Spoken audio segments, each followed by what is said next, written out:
Welcome to the Self-Talk Radio Show. Mind-changing radio. Welcome to Self-Talk Radio Show. I'm Sarah Spencer, and my guest is entrepreneur extraordinaire Mitch Durfee. He's a realtor, CEO, and founder of Grunts Move Junk, Green Rock Investments, and ForSaleVT.com. He's garnered his real estate experience from numerous locations, and he has a new book out. It's called Serve to Win. Looking forward to hearing more about Serve to Win. When is that coming out? So Serve to Win, I'll have the first 100 copies here on June 27th. And then after that, I should have the absolute release date on July 14th.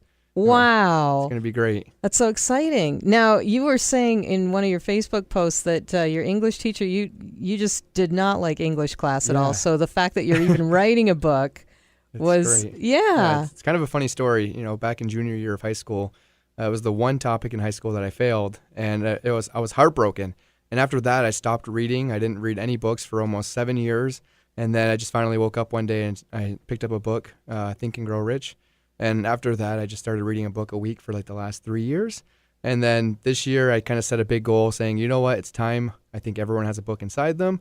And I'm going to become an author just to kind of, show that everything's possible if you just really put your heart to it. And that's a real turning point for you. Yeah. You know, having that light bulb come on and Think and Grow Rich. Couldn't find a better book to motivate an entrepreneur than that one. Yeah, it was a very good book, and I still reflect back on it. Oh, yeah. It's always a gem that you can pull out of that book. It's an amazing book. Think and Grow Rich, Napoleon Hill. Now, take me back on your story here. You know, you went to school, and probably English was your nemesis, your kryptonite. Right. So then what happened to you? So in high school, you know, I was an athlete. I did some track and stuff like that, and I kind of skipped my way through a lot of the English courses too. So reading, you know, I would pick up the Cliff Notes. So anyone that doesn't know what Cliff Notes is, it's kind of like the cheating version of reading an actual book. And I would just kind of hack my way through it. After high school, I went into the Army. I served in Iraq and Korea, and then when I got out of those two, I decided to do one more tour in Afghanistan. So I did the big world tour, been around the world twice now. And how did that impact you? So that was another, big learning curve where I learned to reflect on like the small gratitudes in life, so being overseas, you learn to appreciate the smaller things like an ice cold glass of water, for example. When you're outside the wire and it's 110 degrees and most of your bottled water has been sitting out there with you in the sun, it's, an ice glass of water is pretty nice sometimes. What do you mean by outside the wire? I don't understand that. Yeah, so when I was in Iraq, I did over 300 combat missions in Ramadi, Iraq. So anyone that doesn't know much about Iraq, it's one of the 3 hottest zones. Fallujah and Ramadi in 2004, 2005 was kind of the danger zone, as we like to call it. And outside the wire meant that we were on combat missions. I was on a Bradley linebacker track vehicle. And on the day-to-day operations, we would be doing route clearance or looking for weapons caches in downtown Ramadi. Wow. So you come back after that experience. Was there anything that sat with you that driving down the road sometimes you must have been hypersensitive to scanning the road, or am I just projecting? No, I mean, honestly, I think a lot of soldiers that when you come back, I was 19 years old when I was over there. Oh my gosh, you're just a baby. Yeah, so when I went back when I was 26, 27, it was such a different experience than when I was 19 because, I saw life differently at 19 years old. I grew up here. And actually, in fact, I was talking to my friend Dean Shelton last night, and we were talking about some of these stories because we still stay in contact with each other. We were 19 years old, and when we came back, we actually toured in Korea before going to Iraq. So we were gone for over a year and a half, almost 2 years before even seeing the States. And then we got dropped into another state where we knew no one. So it was kind of like so I really learned how to network, through the time. Because you had to. I had to, yeah, absolutely. And even when I came back from Afghanistan this time, even back home, I was gone for almost 10 years total before I finally returned back to Vermont, like permanently. And I had maybe 10 people that I actually knew that I could, have conversations with and hang out with. But, it's difficult traveling around the world and coming back into a location and having to start over again.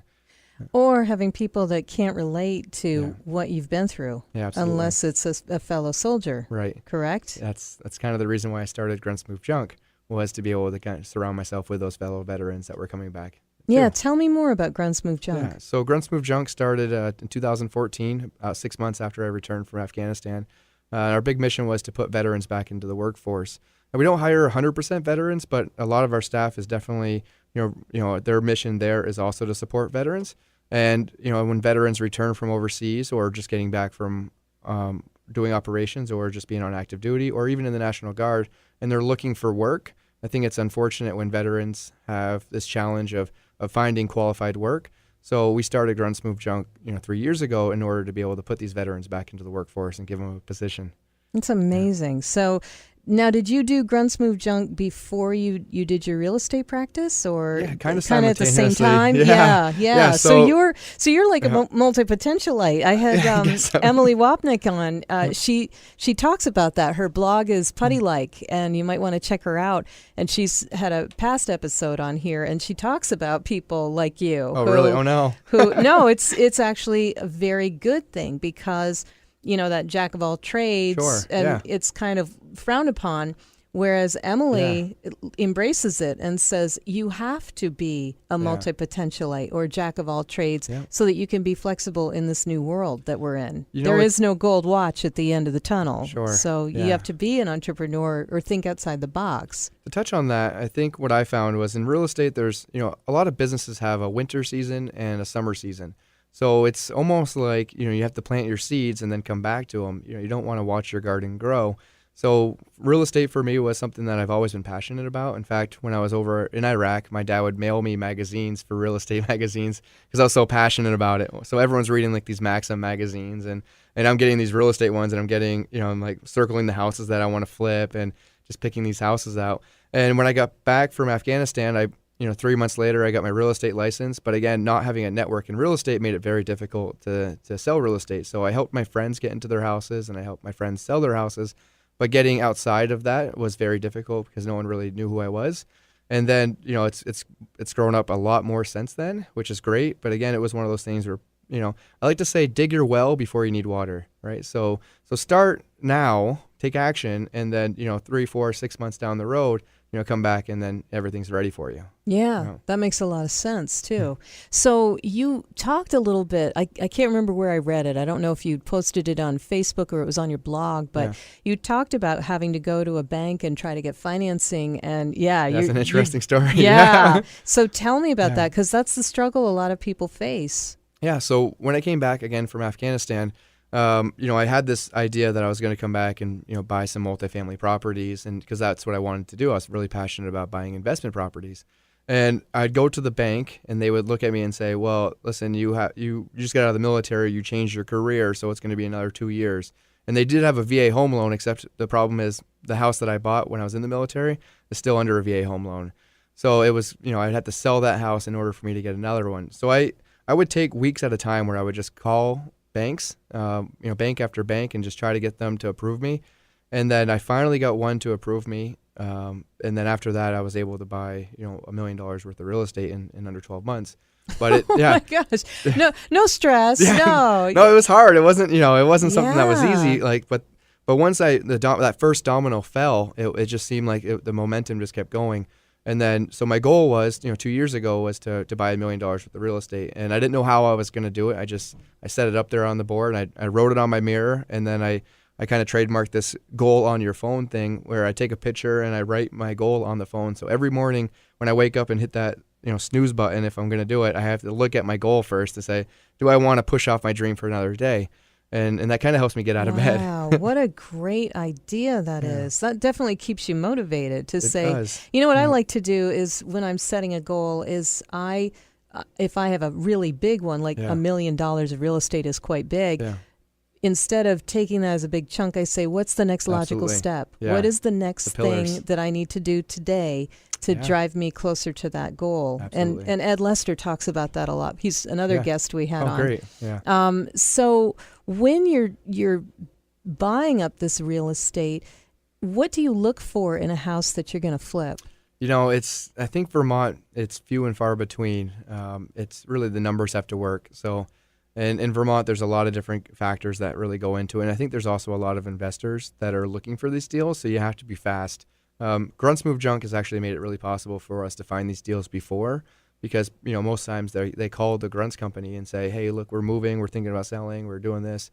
So it really gives us that kind of insight inside view before it actually hits the market. That's brilliant. So those two companies, Grunts Move Junk and your real estate, they work hand in hand. That's really great. Absolutely. And did you know that initially going in, or you had an inkling? That was the plan. roadmap. Yeah, I didn't know how it was going to work. I just I kind of hit the drawing board, and I remember sitting down. It was around Christmas time because I started Grunts in January, and I sat down, and I was getting ready for my setting new goals for the year. And it's like, you know what, this year I'm starting a business and this is what it's going to do. And I kind of roadmapped it all out. And I had like this dry erase board where I put everything on.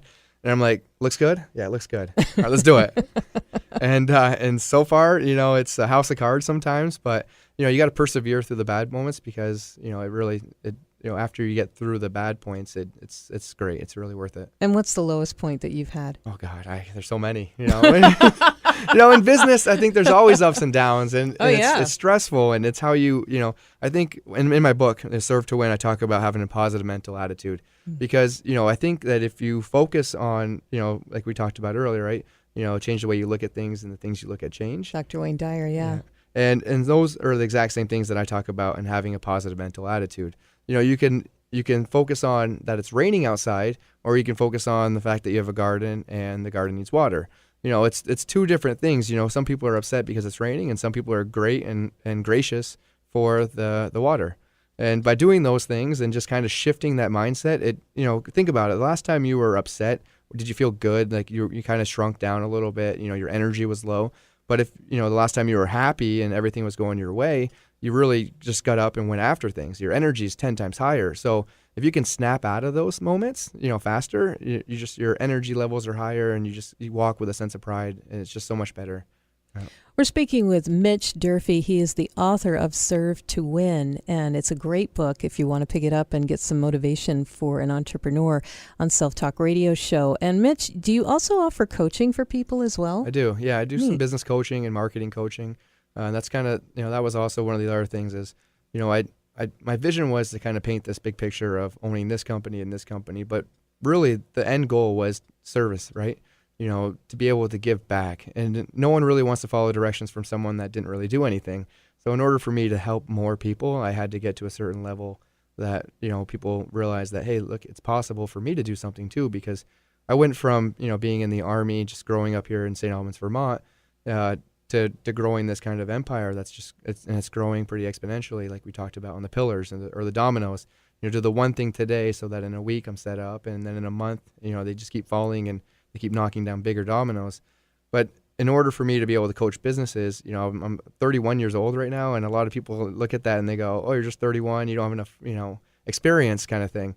So I had to build this big empire in the last 3 years in order for people to kind of trust to be able to walk where I walk and not blow up on the landmines kind of thing. Yeah, definitely.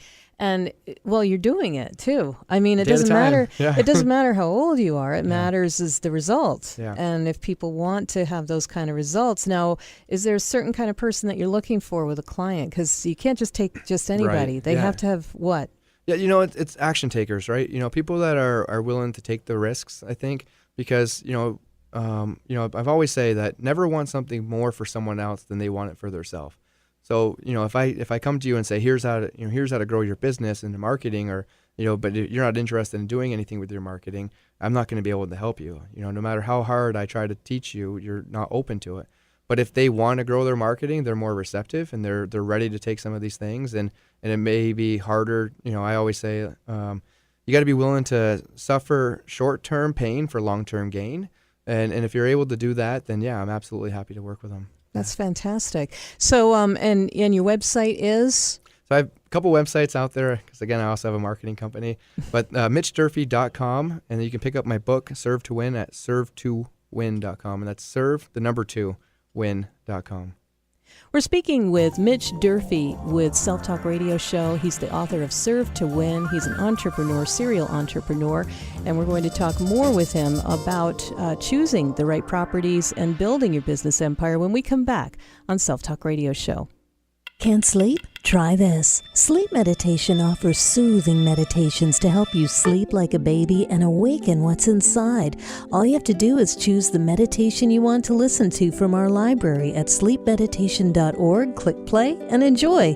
If you want to keep the recording, purchase the downloads you want. Plus, Sleep Meditation offers specials on motivational pieces that help you start positive change, stop bad habits, or sleep like a baby. sleepmeditation.org. Welcome back to Self Talk Radio Show. I'm Sarah Spencer. My guest is Mitch Durfee. We're talking about Grunts Move Junk and also his empire of marketing and helping other businesses, and his book, Serve to Win. So, Mitch, we talked a little bit about, who you choose and who sets you on fire. Like if you're feeling really low, is there someone you go to or talk to just to build you up again? So, I've actually, in the last 3 years, I've built an amazing network of people around me that, we actually meet on a weekly basis. It's the G19 group. It's kind of just a networking group, but it's also these business people that have been through some of these struggles. Jay Cummings is a part of this group. He's a great friend, a great mentor of mine. I met him 3 years ago, kind of through a marketing meetup. And I think surrounding yourself with a good quality network also elevates, your energy levels too. So it snaps you out of those struggles faster.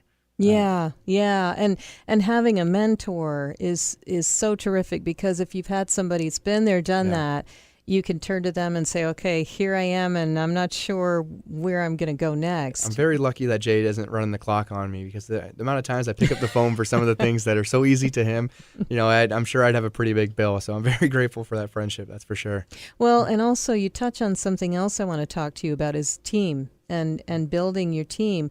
How have you grown? Because it was, a solo entrepreneurship, and now it's grown into a business where you have to take on employees. Right. How did you make that transition? I think that's one of the harder transitions for a lot of people to go through when it comes to like starting up their first business. A lot of people, they're the artist and also the entrepreneur at the same time, so it's very difficult for them to give up the reins. But in order for them to grow to another level, it's kind of a shift in mindset. You really just have to focus on what you do best and outsource the rest, kind of thing. When did you know that it was time? Yeah. I'm going to take Grunts Move Junk as an example. Yep. When did you know it was time to pull in employees? Because were you doing that all by yourself? So I carried the torch for a little bit. But when I started it, I kind of had the mindset that, it was going to be scalable, and I painted a really big picture, right? So when I wrote out the kind of chart of organization, like the positions that were in the company, I wrote my name in each one of these spots. Like, okay, I'll be the CEO, and then I'll also be the COO, and I'll also be, the person that picks up the boxes, and all the way down. And I just kind of filled out this chart with like this pyramid of names, and then I'd scratch my name out and say, okay, I can find someone to do this part right here, and then write their name in it. And I just kind of kept working up through that organizational chart. And that really helped me. Well, I didn't know about this originally, because I started actually when I was 23. I started my first business, which was a mechanic shop. And I did everything myself, from the oil changes to the marketing to the books. And I ended up shutting that business down because it was so hard for me to do. And in this one, when I did it again in December, when I was sitting at the coffee table saying, I'm going to start a business again this year, I knew that I didn't want to do it all by myself again. Yeah. Because I already went through that journey. And again, if you're a young business or a business owner and you're doing it yourself, try to find someone to bounce ideas off, because, some people say partnerships or partners are for dancing, but I think partners really help you get through the struggles, because if you're low and they're high, then you guys are going to balance out.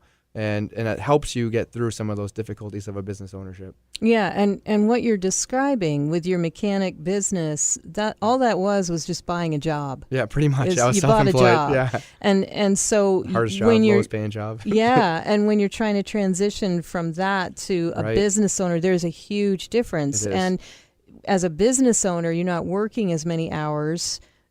Yeah. Hopefully. Yeah, the idea. If the idea is that it's an investment and that you are employing other people to do the things that they're skilled at. Yeah. And Robert Kiyosaki talks a lot about that. Yeah, so Rich Dad, Poor Dad is a great book that I also read around the same time I Think and Grow Rich. Breaking from that employee mindset to, being like a small business owner and then entrepreneur, business investor kind of thing. Yeah. It's, it's the journey, I think, and you really should be spending your time on the right side of the quadrant like he talks about, because it's the most, more time, more free time, more financially rewarding. Just So when you got to that point with Grunts Move Junk, did you go to a bank and say, okay, I need to hire all these employees in order for me to grow to the next level, or how did you do it? To this day, we've never had a bank really lend us money other than for vehicles and the assets and stuff like that. So we self-funded everything from so way back in the day. I traded in I got back from Afghanistan and my Cobalt. I don't even know what year it was, but I had a Cobalt at the time, a Chevy Cobalt, and I put it in a storage unit for 15 months. And when I got out, that was the car that I had to drive all the way down to Pennsylvania to pick up to come back to Vermont. But I traded that car in, and it was only worth like $3,000 at the time. It was, just kind of a small car, but and I traded that in for this vehicle, and I took out a loan, and I just, and I went to the banks and I went to investors and I said, this is the idea, and they all said no. And it was just very challenging, to kind of persevere through it. So it was another life lesson, right? That perseverance is what gets you through, and you have to be determined to persevere. But once you break through, though, honestly, it feels like everything just lightens. Like it's, like even today, I mean, it's a beautiful day. Everything's just so much easier now that I've chipped away at all these rocks now. And you have the end in mind. Yeah. Sometimes, you have the end and you can see it. Right. And then everybody else is, the naysayers will come in and say, oh, well, it's kind of, I don't know. That's a lot of money. It's a house of cards. If you buy all that real estate, it's just going to go, No, you're totally right. So how do you, and now they're all coming to you and saying, oh, well, how'd you do that? Oh my gosh, yeah. I've been battling with this idea that I really want to share this concept because it is such a great concept. Where you are now for a lot of people, and this is, maybe me a couple months ago, maybe 12 months ago, but where you are now, you have this people where you say, hey, in the future, I'm going to do X, maybe it's buying, whatever it is. And you have these naysayers and they're going to hold you back because they think that if you change that you're not going to be, the same. And that's where they like you, so if you change, now you left them, like you no longer need them. And they're afraid of that. But when you start to persevere through this like challenge of all these guys holding you back, well, that's when they start to say, oh, I knew you could do it. They start to come back around like, I knew you could do this. Right. And then once you finally make it to the top of your mountain, they're right there next to you, cheering you on, saying, yeah, I knew him. I knew he could do it. There's not a shadow of doubt in my mind. Meanwhile, you're thinking to yourself, like, what happened? Yeah. That wasn't really how I remembered it. Yeah. I totally understand that. Yeah. But there are some toxic people out there that will hold you back, though. Mm-hmm. And I think that it's important to, don't get hung up on the way that they see life. You can't change them, but just, focus on your bigger picture and just, again, persevere through those moments and focus on the outcome that you want in life, and you'll get it. Yeah. There will be some hard times, ups and downs, and some shaky grounds, but in the end, it's all worth it. We touched base earlier on debt, and I just wondered if you had any pearls of wisdom for people who might be struggling with debt and want to do what you're doing. Yeah. Do you have any ideas for them if they have a horrendous credit score or something like that? Do you have any pearls of wisdom to give them? I'm not a financial advisor or anything like that, but definitely, there's things that I did early on, just like very simply, just to kind of get myself in place. Like, getting a credit card is some kind of ways to build, or I view it as a way to build credit score as long as you're responsible with it. So I got a credit card, and I had to get a secured credit card for my first one. I had to put $250 down on this credit card because I had no credit. And so I took $250 and I got a Chase credit card, and then I just kind of worked away at that. Right, I'd buy my gas on it because I had to buy gas anyway, and then I'd pay it off. And that built my credit score up enough to be able to get this lending. And there are some times, and I put it on auto pay, so in case I forgot, there was no reason, it would be self-drafted. So from early on, there's simple tasks like that. Pay down some of your debts. You have to pay. You have to balance, right? Pay yourself first or pay off your debts, kind of thing. But with those debts, credit card debt, for example, is really high interest rate. So that really affects a lot of your buying power. And also vehicles, your vehicle choice. Sometimes you have to put off driving that brand new Maserati that you want or something, in the short term, so that, you can buy an asset that may pay for it. And I think that's what I did early on was, I bought real estate because I knew that if I wanted something, whether, I don't have a boat or anything like that, but if I wanted a boat, I could always use the real estate asset to pay for the boat. Yeah, so you leverage the properties to buy something else. Absolutely. Right. And, I've actually, like I said, I'm still pushing this great or gratitude or whatever it is, that self-gratitude that in the future, because I just keep buying more properties now. Because again, like, the longer I do this, and it's dominoes. So in 12 months I bought $1 million, and then actually in the last I think 30 days I just bought another 8-plex in Essex for another $1 million property. So it's, they just, and I didn't even want that one. It showed up on my radar, and it's like, well, this matches the numbers and everything's there. It's like, well, I guess I'll go get this one too. And I don't mean that, it's just the dominoes are still falling from the effort that I put in the beginning. Like, it's like pushing a car down the hill. Once it's rolling, it's already going. So that's right. You have to get in and put the brakes on if you want to, but. Yeah. So what was your favorite chapter writing in Serve to Win? Oh my gosh. Honestly, everyone always says this, but I did put my heart and soul into this book. Like I blocked a Thursday off every single week to make sure that I could put my time into this, because it was my goal for this year. But there's so many, and I think that, I'm flashing through the book right now as to kind of buy time, because I want to make sure that I give you guys quality answer on this. Taking action was a big one for me. Building your network, surrounding yourself with good quality people. Those are two of the really big chapters for me, because, not having a network when I came back from overseas was very difficult for me. And that right there was something that changed my life entirely. I talk about how, when I was a kid, I used to hang out with kids that were athletes. So that meant I was an athlete, and if I hung out with kids that played guitar, then that means I wanted to play guitar. And so if you look at that kind of as a big picture, big item, the people that you surround yourself with is who you most likely to reflect. So I think that's a big, game changer once you kind of turn that light switch on for a lot of people, is focus on your network. And you just clicked the light on for me is you must have been, when you served over in Afghanistan, you're a soldier. Yeah. That's your job. Right. And then when you came back here, who am I? Yeah. Because we so identify with what we do for a living. Right. Yeah. It's, when you do so many things, people say, so what do you do? A lot. Whatever it takes. What would you like me to tell you today I know, I do right. today? Absolutely. As an entrepreneur. So I think that it's important, especially when you're young like that, is you're trying to figure out who you are and how you operate in the world. And so that must have been such a mind bend for you from Afghanistan out in the desert and not knowing if you were going to live that day, literally your life on the line. Yeah, Iraq was a lot worse than Afghanistan, but yeah. Really? Yeah. How so? In Iraq, I was more, in Iraq I was outside the wire, but in Afghanistan I was on base doing a lot of like the mechanical stuff. So Iraq I was like foot on the ground, kicking doors, and in Afghanistan, again, I was being older and also more mature mentally. I think it was just it was an easier time for me. You knew what to expect too. Right. Yeah. So definitely. it was also kind of game changing for me too, knowing that, because from 19 years old to 26, I had this perspective on being overseas. It was a very difficult time for me, those years.